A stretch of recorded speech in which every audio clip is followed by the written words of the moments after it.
Good day everyone, I am Prince Lloyd Zamela. So in today's video, we will tackle with my group mates about the cardiovascular system. A cardiovascular system is also called as a circulatory system. It is a transformation system of the body. The major structure that makes this possible are the heart, the blood vessels, and the blood. Simply put, that the heart pumps the blood in order to move nutrients through the blood vessel to nourish and remove the metabolic waste from the body.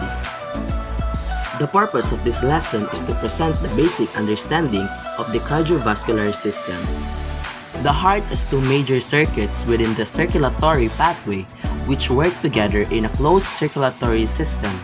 So these are the two pathways are the pulmonary pathway and the systematic pathway.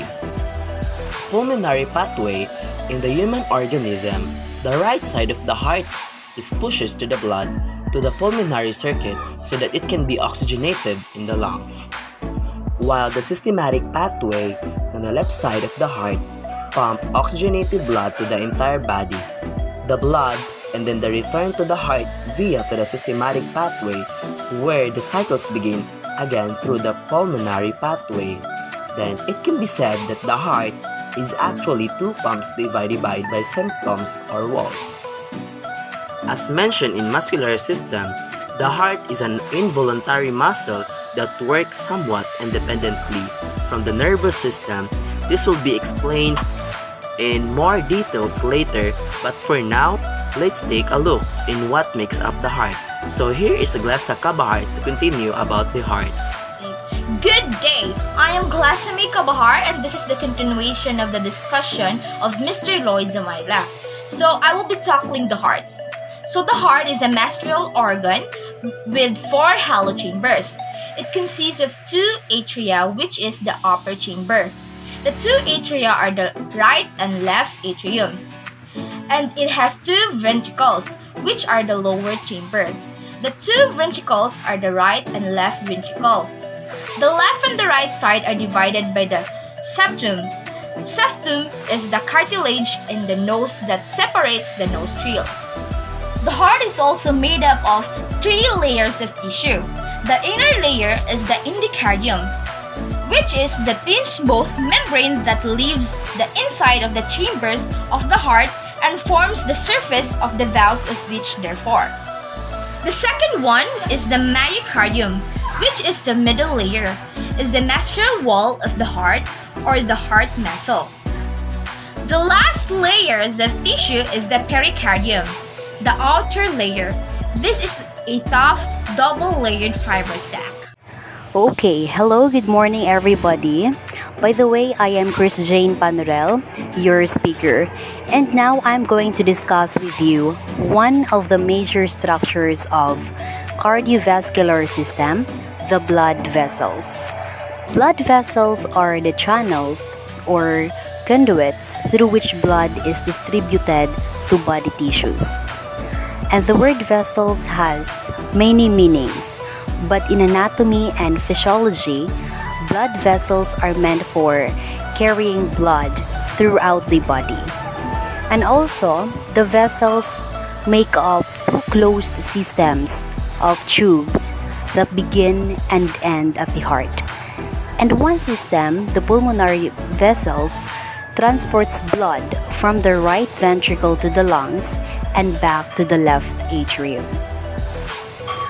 The blood vessels are likely similar to a 2-way highway system. One lane or direction are known as arteries, and in the other is called veins. Starting the heart, the blood flows to the body through the arterial blood vessels. And don't forget that the largest artery is the aorta. This aorta is the largest blood vessel in the body. This artery is responsible for transporting oxygen, rich blood from your heart to the rest of your body. These arteries are subdivided into 2 smaller systems, the arterioles and arterial capillaries. The arterioles are the smaller blood vessels that branch out from the arteries and lead to the capillaries. And don't forget also that the capillaries are the smallest blood vessels. Okay, in this slide, the arterial capillary are connected to the venous capillary. The arterial side of the capillaries is dropping off the oxygen and nutrients to the body cells, while the venous side of the capillaries is picking up a metabolic waste from the body cells. Together, they form a network where arteries and veins connect, completing the closed circulatory circuit. And the blood will flow back from the body to the heart through the venous blood vessels. Similar to the arteries, a lane rehearse, the blood flows from the venous capillaries into a system of veins called the venules. These venules connect the larger veins which carry the blood back from the body to the heart. And the largest veins are superior and inferior vena cava. Its job is to drain or return the oxygenated blood straight down into the right atrium. And now that we have an understanding of how the blood moves throughout the body, we can now proceed or discuss what it actually is. So here's Miss Tampos and Sumandi for the blood discussion. Good day! I'm Miss Tampos. Now that we have an understanding of how blood moves throughout the body, we can discuss what actually is blood. Blood is a fluid or liquid known as a plasma. Plasma is made up of 90% water, and this is why drinking a sufficient amount of healthy water is absolutely necessary. Blood contains many substances, but the three main substances we'll discuss in this video are the three different types of blood cells, each having its own particularly functions. The first type of blood cells Is called erythrocytes or red blood cells. These are known as the red blood cells. The second one is leukocytes, are known as the white blood cells, and the last is thrombocytes, are the platelets. Now the heart works alone in that it has its own electrical system, designed to work on its own independent from the nervous system. If the nervous system is damaged and cannot send signals to the skeletal muscles or other major organs such as the brain, the heart will not be affected because it has its own chemical or electrical system that will continue to pump the blood throughout the body. People with brain damage are placed on life support for breathing, not for pumping or contracting the heart. The only thing that would stop this mechanism is the lack of oxygen and or a blockage or direct injury to the heart. The conductive pathway within the heart has four main stations through which send its electrical impulses in order for the heart to keep beating, which is roughly 100,000 times a day. The first conductive pathway is the SA node. The SA node, known as the pacemaker, is located in the right atria. It starts the spark and passes on the next relay station. The AV node is located on the back wall of the heart between the right atria and the right ventricle. Spark then pass into the next relay station, and the bundle of is located in the heart septum and lastly to the purge inky fibers which spread. The electrical charge throughout the myocardium, which is the cardiac muscle, and causes the heart to contract atrius first and then the ventricles.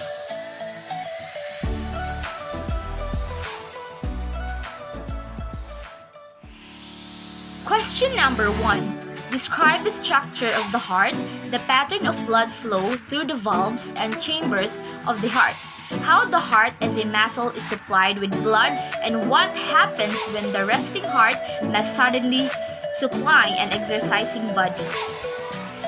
Answer. The heart has two atria that serve as receiving chambers and two ventricles that serve as pumping chambers. It includes in a tough membranous sac called the pericardium. The cavity between it and the heart is filled with pericardial fluid, which reduces friction between the sac and beating heart. The right side pumps deoxygenated blood to the lung, while the left side pumps oxygenated blood to all other tissues. During sudden exercise, the left ventricle has an increased demand to deliver blood, leading to hypertrophy. Question number 2. What events take place that allow the heart to contract, and how is heart rate controlled? The answer: an electrical signal is generated by the cardiac muscle, allowing the heart to contract on its own. The SA node creates an electrical impulse that is sent through the atria, triggering the atrial myocardium to contract. The sympathetic, parasympathetic, and endocrine nervous system controlled heart rate. Question number 3. What is torsional contraction of the heart and why it is important during exercise? Answer: torsional contraction of the heart is when contraction and relaxation of the atria and ventricles create a twisting and untwisting action. Twisting action is enhanced threefold during exercise and assists in efficient ventricular filling. Cardiac twisting and mechanics are improved with exercise training and reduced detraining. Question number 4. What is the difference between systole and diastole, and how do they relate to SBP and DBP? When we say systole, it is the contraction phase, and diastole is the relaxation phase. Systolic blood pressure, or SBP, the higher number, the highest pressure in the artery that occurs during ventricular systole. Ventricular contraction pushes the blood through the arteries with force, exerting a high pressure on the arterial walls. Diastolic blood pressure, or DBP, the lower number, lowest pressure in the artery, corresponding to ventricular diastole when the ventricle is filling. Question number 5. What is the relationship between pressure, flow, and resistance? The answer: an increase in pressure, vasoconstrictions lead to an increase in resistance, decreasing the flow of the blood. Decrease in the pressure, vasodilations causes decrease in resistance, thus increasing blood flow. Question number 6 stated, how is blood flow to the various regions of the body controlled? For me, blood primarily moves through the body by the rhythmic movement of smooth muscle in the vessel wall and by the action of the skeletal muscle as the body moves. Blood is prevented from flowing backward in the veins by one-way valves. Blood flow through the capillary beds is controlled by precapillary sprinklers to increase and decrease flow depending on the body needs, and is directed by nerve and the hormone signal. Another question number 7, how does muscle blood flow increase during exercise despite increased sympathetic nerve activity that favors vasoconstriction? So during exercise, the neural or local factors override the sympathetic nerve activities, is integral to vasoconstriction and the maintenance of arterial blood pressure. Thus, the interaction between somatic and sympathetic neuroeffector pathways underlies blood flow control to skeletal muscle during the exercise. The muscle contraction increases interstitial fluid pressure and compresses the blood vessels within the active muscle. As a consequence, blood flow is highest when muscles relax between successive muscle contraction. Question number 8. Describe the 3 important mechanisms for returning blood back to the heart when someone is exercising in an upright position. So, we have the 3 important mechanisms, which are the metabolic regulation, the endothelium, and the myogenic response. So, when you say a metabolic regulation causes arterioles to dilate by releasing and vasodilating chemicals to allow more blood flow to the area. The endothelium triggers mediate vasodilation, initiating the process in vascular smooth muscles and also delivering blood containing nitric oxide. So the myogenic response create pressure inside the vessels, which causes both vasodilation and vasoconstriction. For question number 9, describe the primary function of blood.